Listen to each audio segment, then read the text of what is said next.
Welcome to the Bloom Where You're Planted podcast from Never Too Late Cafe. I'm your host, Laura Womack. Each week we sit down for a chat with someone just like you, someone who had an idea, a passion, a dream, or sometimes just a thought, and planted that seed, watched it grow into something they wanted to share with the world. If you have an idea for a topic or someone that would be a guest for the Bloom Where You're Planted podcast, feel free to reach out to us on Facebook, where you can join our Never Too Late Cafe Facebook group. We'd love to hear from you. And today I have a very special guest with me, and that's Terry Yates.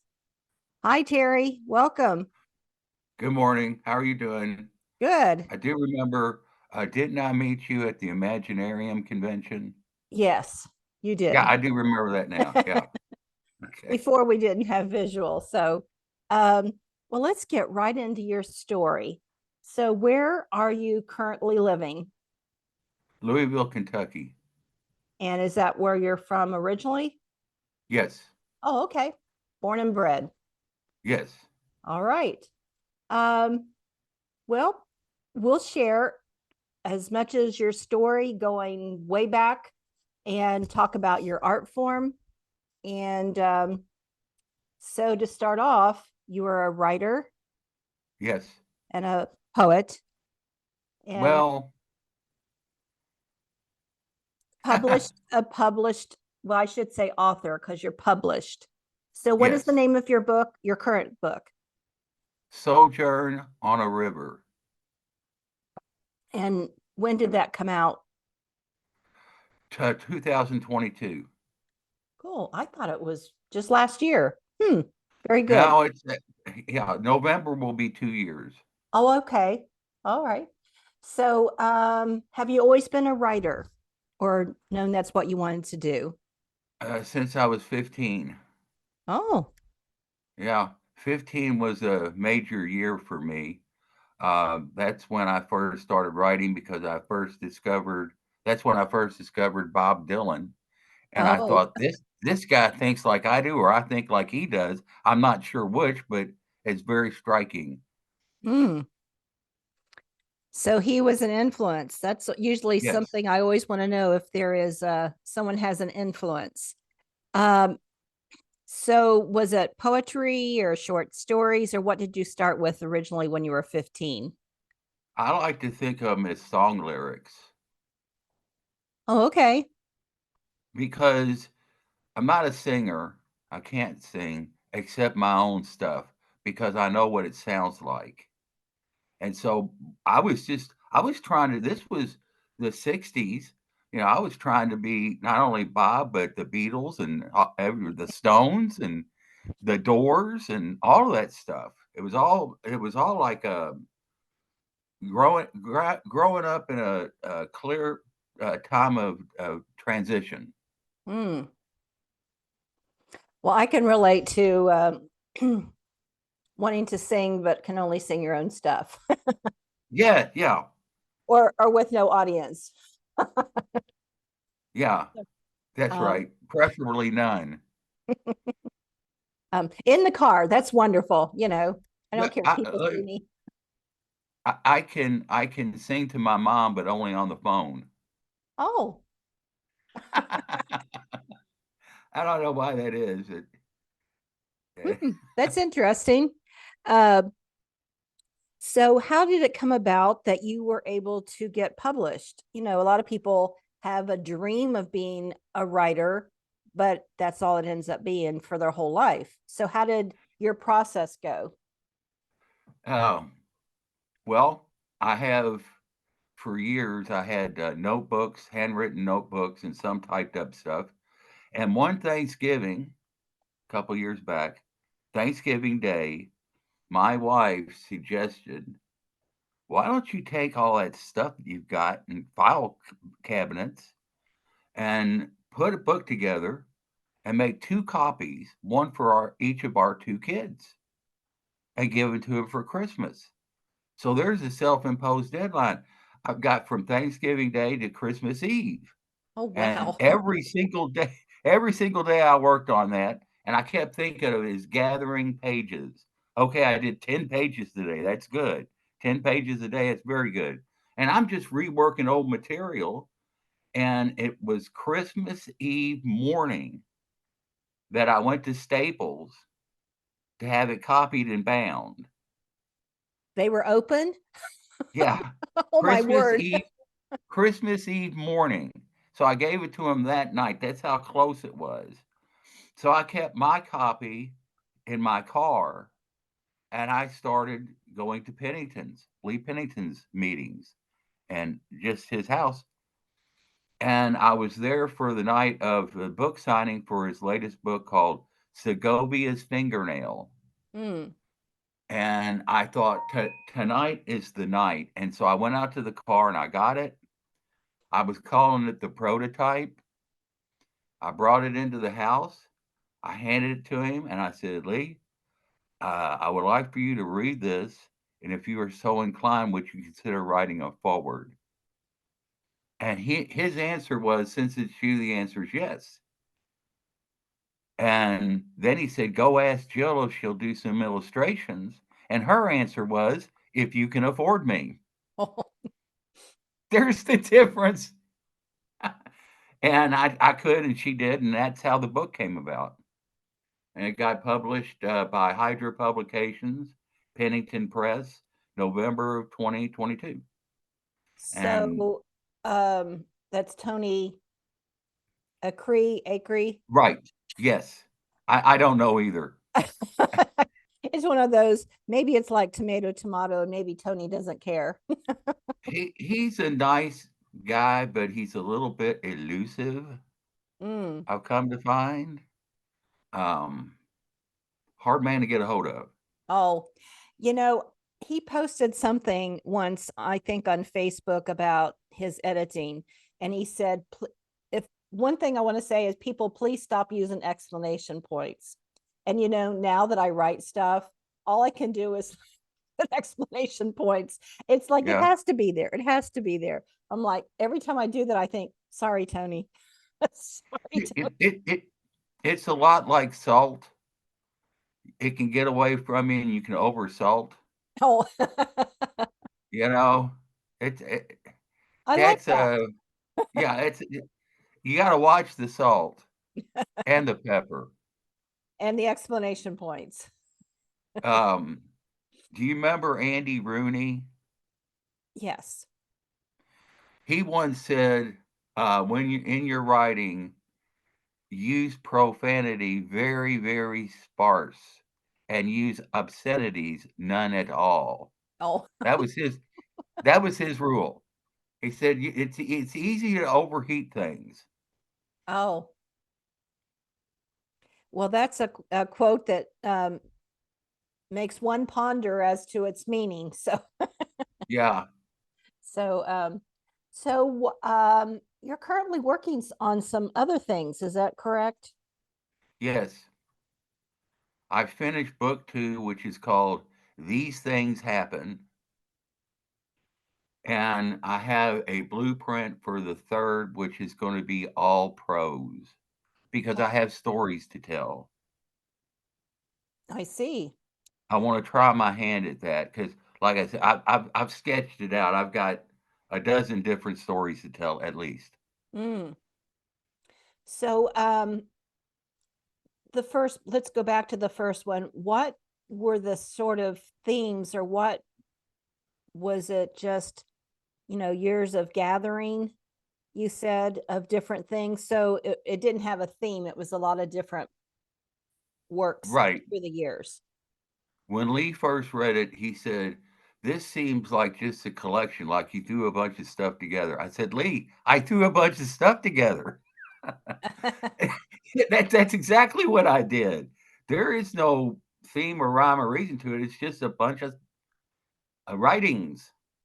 And another interesting part of that is when I started rewriting or editing, if you want to say, my original material, a curious thing happened. I started writing new material just coming out of the blue. Now, a great example of that is one day I came home from work This is back when I smoked tobacco. I don't do that anymore. But I went out on my back deck to smoke a cigarette. And the only thing I was thinking of was, what am I going to make for dinner? That's all I was thinking of. But before that cigarette was halfway over, I was putting it out as fast as I could. I went in the house, went to my office. I always have an open notebook and a pen. Mm. And I grabbed it and I wrote Sojourn on a River. And then I put the pen down and started walking down the hallway, and I stopped, turned around, came back, and I put, "Oh, mercy me, can't you tell?" I thought, that's the beginning of it. Before dinner was cooked, I had it complete. Now, that very rarely happens with something that finished just comes out in whole lines. Wow. It's not like I conjured anything. I was wondering about the menu that night. So You do the these cooking, things, obviously. yeah, these things happen, you know. And so that was the Sojourners. And so what about your second one? What was, is there a theme to it? Yes, I decided to like what Lee said, try to find themes, and so I came up with 4 categories, and all the new stuff and editing the old stuff would go naturally into one of the 4 categories, and so it is now finished. Mm. And I talked to Tony about it, and he said, whenever you feel ready, just bring your Chromebook to Lee's house. That's all you need to do. Okay. So, And then he'll be the middle guy, the middleman. yeah, yeah. Cool. Um, well, I think it's interesting when you said that part about while you were editing, new stuff came. It sounds like you had a portal, a gateway, something that opened up uh, when you connected with your words, and it just led to more things. It's kind of like if you're lazy, let's use that word, and have it written maybe for years. Um, it's like that first time that I heard a Dylan song, and I'm like, wow, this is just a light coming on in my brain, and it stimulates you. And as you're working on older stuff, new things just start popping up. Like maybe it's just stimulation, getting back into the groove. Mm. Because I was raising kids. I went years without writing anything more than a grocery list. I understand that. I'm a to-do list compulsive. So and usually forget my grocery list, but but my to-do list is very, I'm faithful on that. Um, so were there in your family, were there writers or anyone besides Dylan um, that sort of inspired you to become a writer?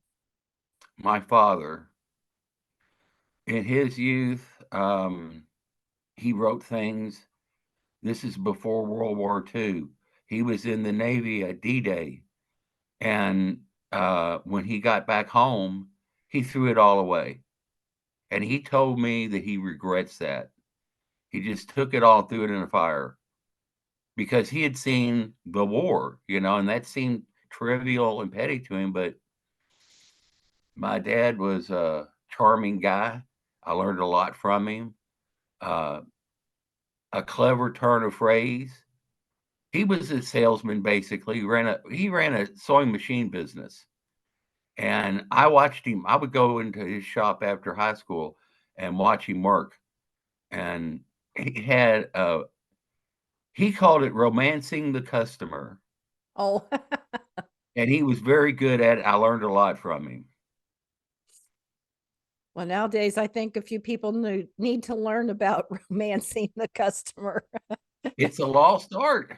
It is. I mean, goodness. Yeah. I mean, you remember when we were kids, they had shoe stores, Yes. a whole store with nothing but shoes to sell. And I worked across the street from one such place. And the manager would show up every day with a suit and tie. Mm. to measure people's feet. That's so antiquated. I mean, now there's Zappos, and Amazon. And can you imagine a guy getting dressed up, suit and a tie, just to sell people shoes? It's a different world. Yes, I remember, and the little thing you put your foot in, and then they always Yeah. had shoehorns everywhere, and you know, um, you're right. It's a different time. I Um, used to think that those things they used that you put your foot, it reminded me of some kind of medieval torture device. it didn't go very small. It wouldn't have hurt very much. Uh, but they looked like they could. They had potential. So, yeah. So, your dad was an influence. Did he ever, after he threw those things away in the fire, his writings, did he ever regain any desire to write anything more? He never expressed a desire like that to me.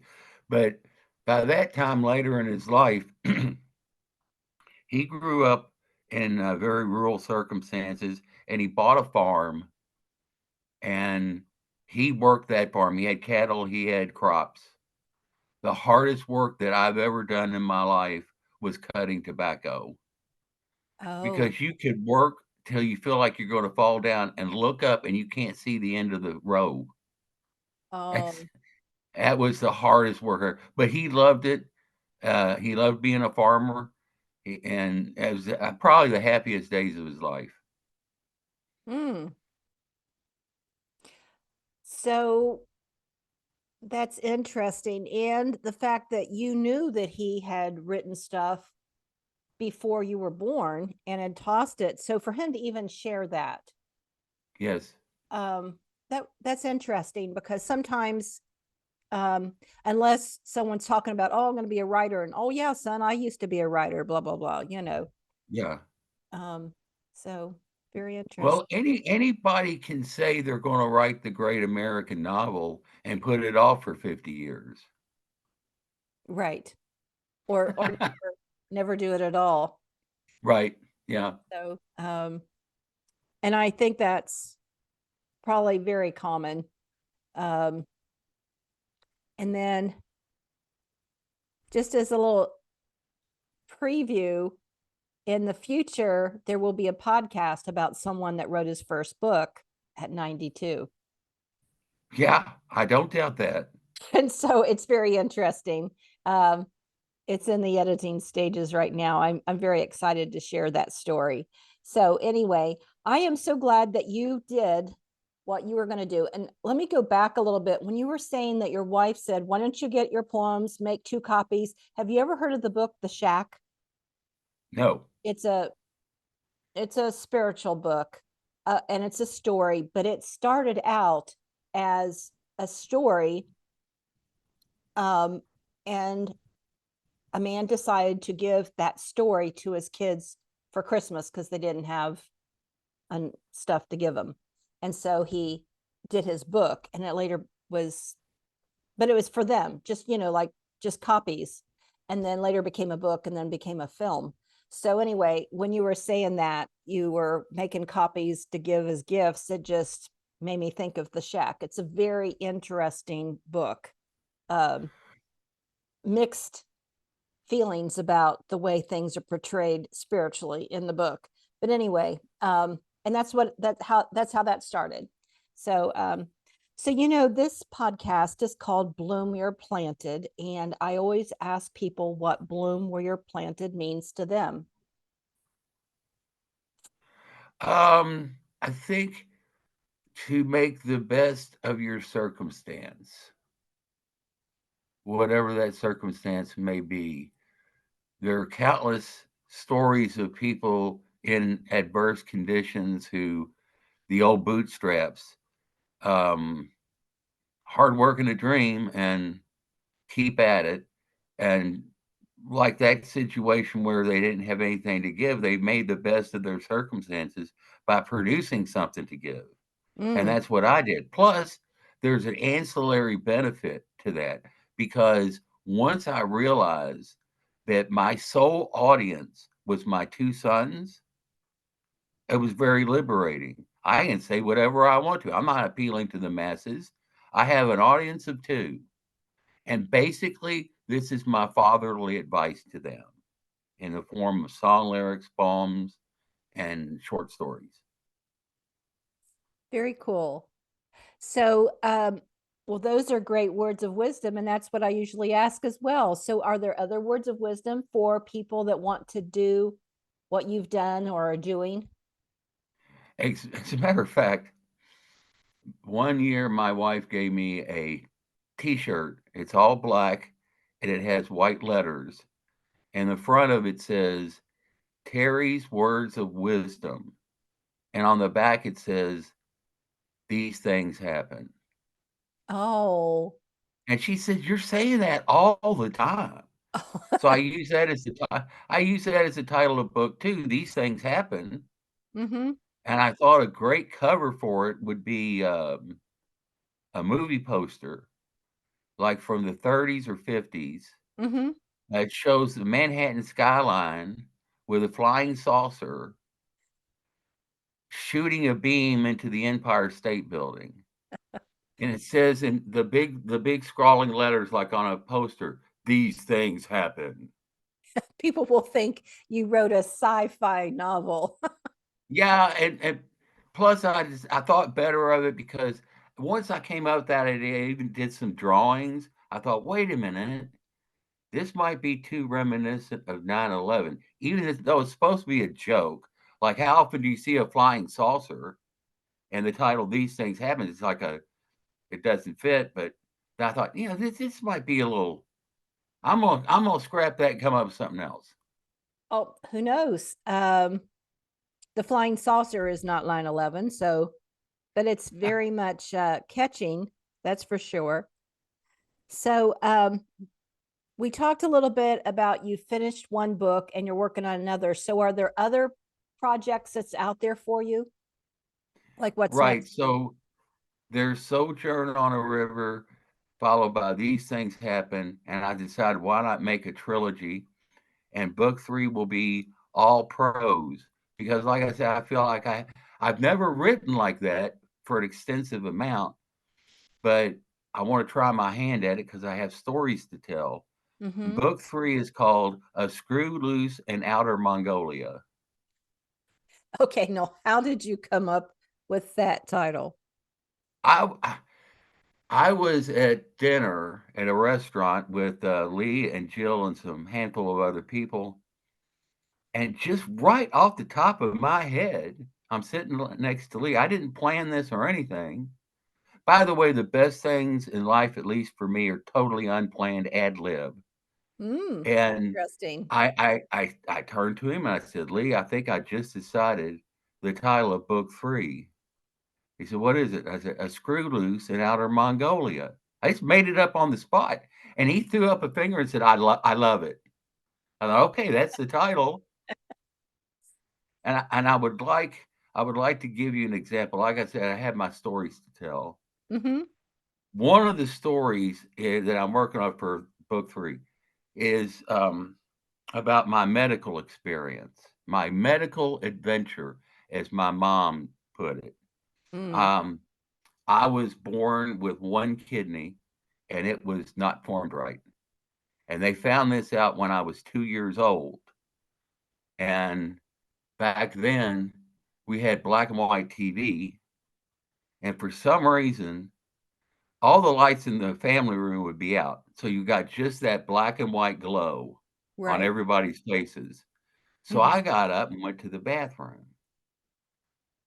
And I came back to my mom, who's the nurse, and I said to her, I'll never forget. I remember at 2 years old, I remember saying these words, ITT hot chocolate, because that's what it looked like to me. It was brown. It wasn't red, it was brown. And she said, show me. And she realized I was passing blood. And so they rushed me to the hospital.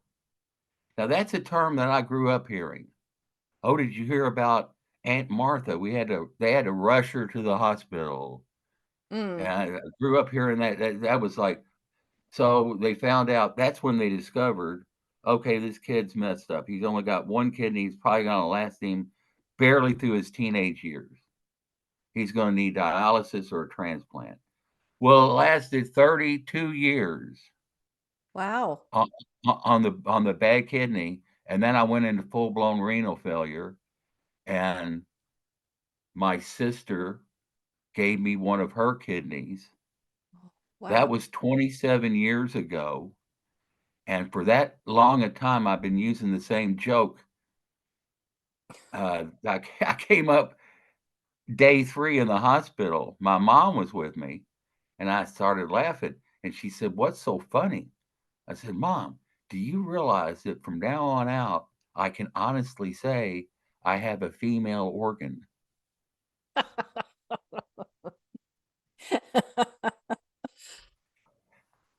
That is hilarious. That is hilarious. So there's a story. I want to tell that story, and in prose, I know what I want in my head. I just have to do it. So that's what I'm working on right now. Very interesting. And I do like that story.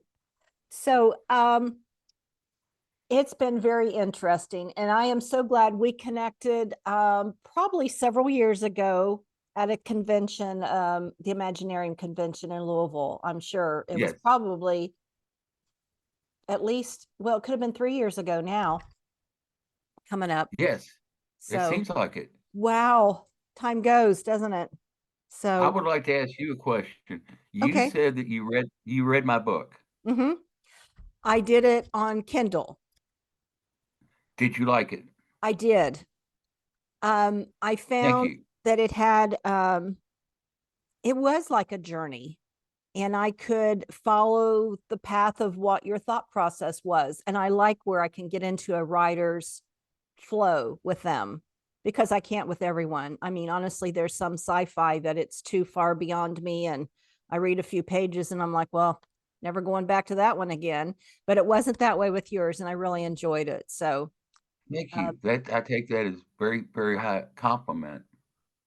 now, if you were to ask me specifics, it's been a while. So I couldn't tell you specifics because I've probably read a bunch of books since then. So, but I do remember enjoying it. So, and Well, thank you. had Lee's endorsement. Tony wouldn't put out anything unless it's top notch. And you're with Pennington Press, which is Lee Pennington's poetry imprint, which hasn't been around a long, long time, has it? No, I I'm one of 3 writers. We all have something in common. We were all students of Lee Pennington. We all wrote our first book, and we all got published at the same time through Tony. oh, okay. So it's me and Wynette and Julie Lamb. Julie Lamb was the first. That's right. And then Waynette Pennell, and then you. That's right. Yeah, I didn't know that you were all three. Well, I knew Waynette was a student of Lee's, but I didn't know about Julie. So yeah. interesting little history there about all of that. And well, Terry, I hope you'll keep me posted on projects as they come up. And I like to do a check back, and we will soon be doing what I call like a look back of what people are doing and sort of an update, because we're soon to be on our 100th podcast, and it's good to look back because that's been over several years, and things have changed for people, and so just keep me posted on your progress, and I wish you the best in all of it. And it's been great having you as a guest. Can I say one last thing? Absolutely. Okay, about this whole the ad lib thing and the train of thought. At that same dinner with Lee and Jill, Jill said, I said the title has a kind of Kurt Vonnegut vibe. And Jill said, your writing has always reminded me of Kurt Vonnegut. So what I said what I said to her was, I take that as a very high compliment. But here's what I should have said. But I thought about it 2 or 3 seconds too long. If when she said, "Your writing reminds me of Kurt Vonnegut," what I should have said is I should have stood up smartly, threw my napkin to the floor, and said, "I don't have to sit here and be insulted." I'll be honest, I don't know who that is. So I will have to find out now. Okay. Oh yeah, that's a Google as soon as we're off the podcast. Okay. Um, here's the thing, life happens, and a lot of people know a lot of writers or actors or just whatever in their arts, and they'll say it like it's common knowledge. And for me, life happened, and I was probably working 3 or 4 jobs and, living the life that some people lived. I didn't, but none of our paths are the same anyway. So anyway, it gets embarrassing sometimes when I'll say, I have no idea what you're talking about. Yeah. I will, because I have Google. Yeah. Well, again, Terry, thank you so much, and look forward to chatting with you again. Bye. I've enjoyed it. Thank you. Thank you. So as our time comes to a close, remember to keep creating, keep sharing, and keep supporting each other. And remember to bloom where you're planted. Bye for now.